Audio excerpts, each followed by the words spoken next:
Hello YouTube, and welcome to part 2 of my review comparing which is better out of The Batman and Batman the Animated Series.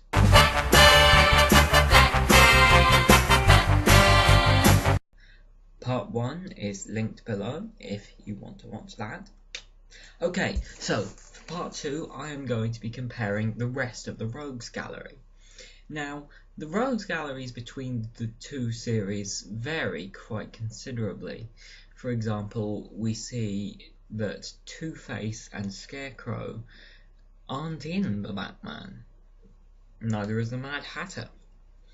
And there are 2 Clayfaces in the Batman, whereas there's only 1 in Batman the Animated Series. Now, both series, at least at times, really do try to make the villains a lot more human.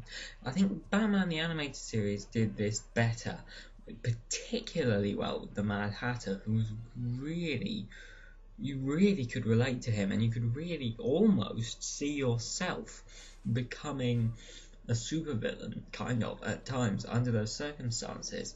And I think like this kind of made you question yourself and your own choices.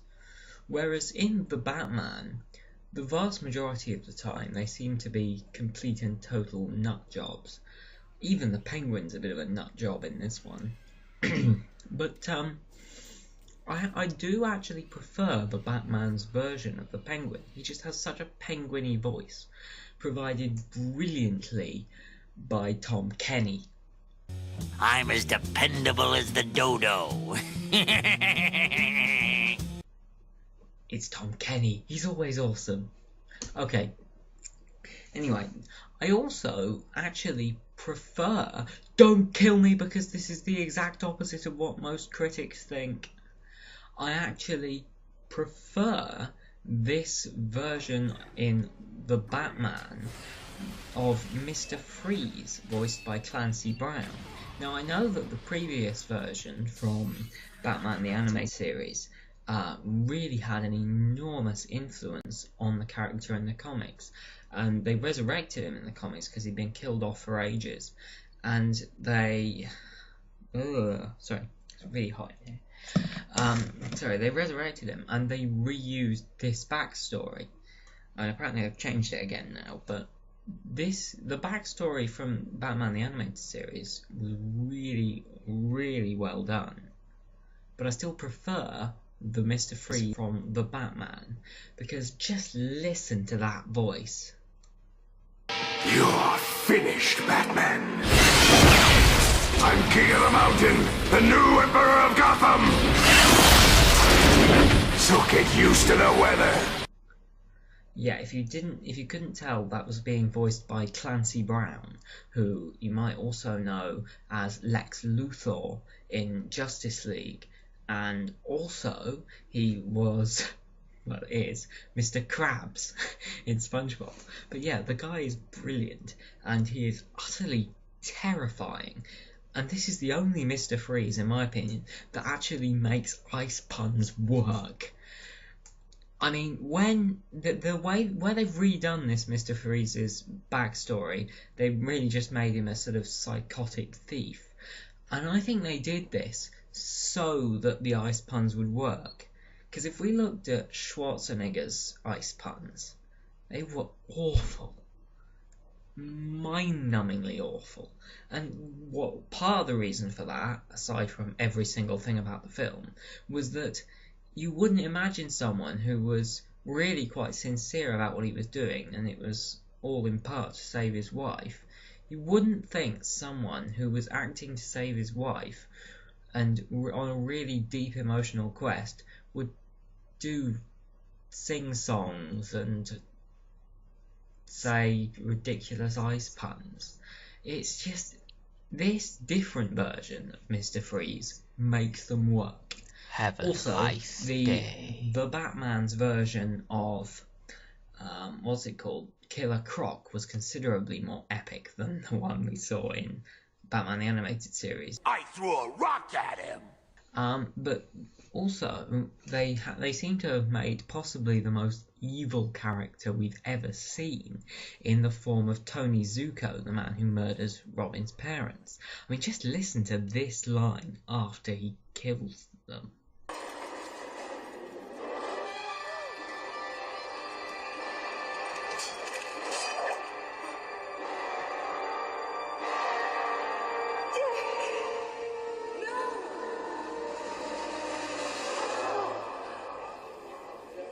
I think the Flying Graysons might have to change their name. It's just, I have never come across a character that evil, except possibly the Horned King in the Black Cauldron. Aside from that, it's just, you get the sense that he only is in his business, so he has an excuse to kill people. He's that kind of evil. But, with that said, I kind of prefer the more human aspect that we see in Batman the Animated Series. And also, I love the I love the way that they all sort of banded together in a courtroom and tried to convict the Batman of being the one who caused them to be what they were in the first place. And then after they lose their court, they go to kill them all anyway. They go to kill him and the DA who they've kidnapped and forced to represent him anyway, because they're utterly mad. Both sets of villains are brilliant, but actually, no, there's two things I forgot to talk about. One, in Batman the Animated Series, we have a brilliant version of TwoFace, and we really see his struggles and his dual personality disorder, and we really feel the tragedy when he effectively loses the same part of him, and when his face is blasted off in that explosion.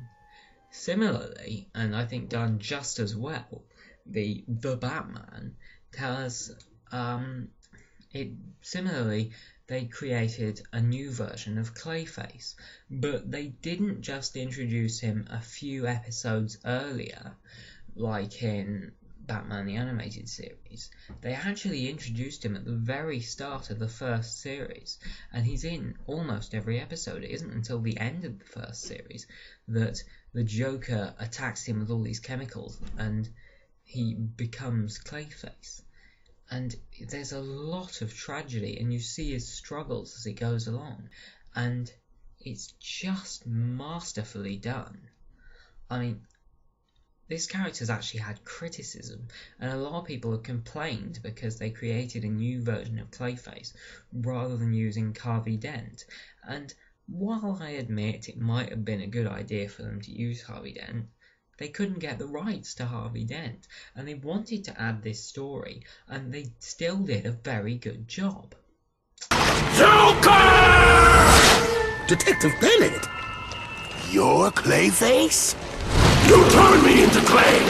Funny, I was trying to turn you into dust! Now, with that said, the Batman did have a lot of characters whose motivations were...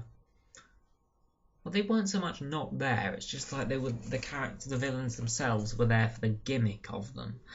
I mean, we had Wrath and Scorn, we had what's his face? So we had the Clue Master, who was, they tried to make sympathetic and didn't really manage it. I mean, how did he end up? How did he have a bunch of angry dwarf henchmen? How do you even hire a bunch of angry dwarf henchmen? But yeah, anyway, and also Spellbinder was not done very well at all in this version, in my opinion. There's just no reason for him to become a criminal based on what they said, and they just don't bother with a lot of the backstories in the Batman. In Batman the Animated Series, they bother with a lot of the backstories, and they really humanise a lot of the characters. Point goes to Batman the Animated Series.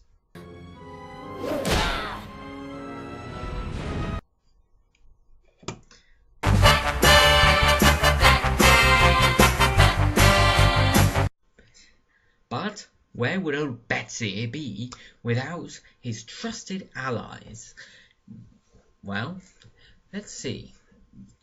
Both versions of Batman have Batgirl, and both have Robin, and both have Alfred. It couldn't not be, really. And the characters are introduced considerably later in the Batman than they are in Batman the Animated Series. Now, I know that Robin and Batgirl both go to college in the series, but the sporadic nature of their appearances in Batman the Animated Series is irritating. And they don't even explain, when it comes to Robin, that the reason is because he's in college for quite a considerable amount of time. So I thought that I was watching them out of chronological order. And that's just confusing. So that should have been explained at the first, but that's just a complaint with the writing. All in all, the actual versions of Robin and of Batgirl that we see in The Batman, I think are actually better than the ones we see in Batman the Animated Series, because they don't sort of get grumpy with Bruce and leave him, like as we see in the various backstories first Robin and Batgirl do, for various reasons. I'm saying the backstories I'm referring to in Batman Beyond, as well as Nightwing sort of talking about why he left Bruce in the Batman the Animated Series. And so yeah, they actually stay with him in the Batman until he's really probably too old to be still being Batman, but he still does. Though it must be said that the first Batman in the Batman the Animated Series has a second Robin as well, and yeah, that Robin gets turned into Joker Jr. and then Batman banishes him from being Robin. That's not funny. But that's a little off topic. Second Robin is brilliant as well. And also, Batman from the Batman has a lot more allies than the Batman from Batman the Animated Series. While both have their Commissioner Gordon, Batman from the Batman also has other allies in the police force. He has Ethan Bennett, who I already talked about just now, who becomes Clayface, who starts off as a sort of supporter of the Bat and ends up as more of an enemy, and the unbelievably badass Detective Ellen Yin, voiced by Ming-Na Wen, I think. I'll have to check that. Basically, she's voiced by that woman who always plays unbelievably badass characters. She's in Agents of S.H.I.E.L.D. at the moment as Melinda May. Was it Monica May? No, it was Melinda May. And she's also voiced Mulan. So yeah, she's brilliant. And she's an unbelievably badass character. But she just sort of stops being in it with no explanation after Series 2. I mean, I know it's explained in a Series 5 episode that in the distant future she will become the police commissioner after Gordon retires. But even so, I'd have liked an explanation why they spent all this time building and really developed this character extremely well, and then she just stops being in it. It's just, there's no reason for it. But yeah, both Commissioner Gordons worked really well.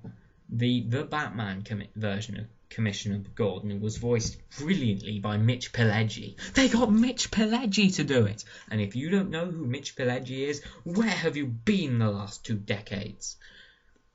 So, this point I'm actually going to give to The Batman.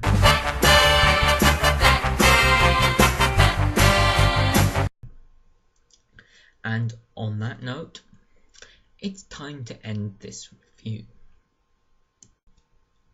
Part 3 is coming tomorrow evening. Probably. I shall see you then.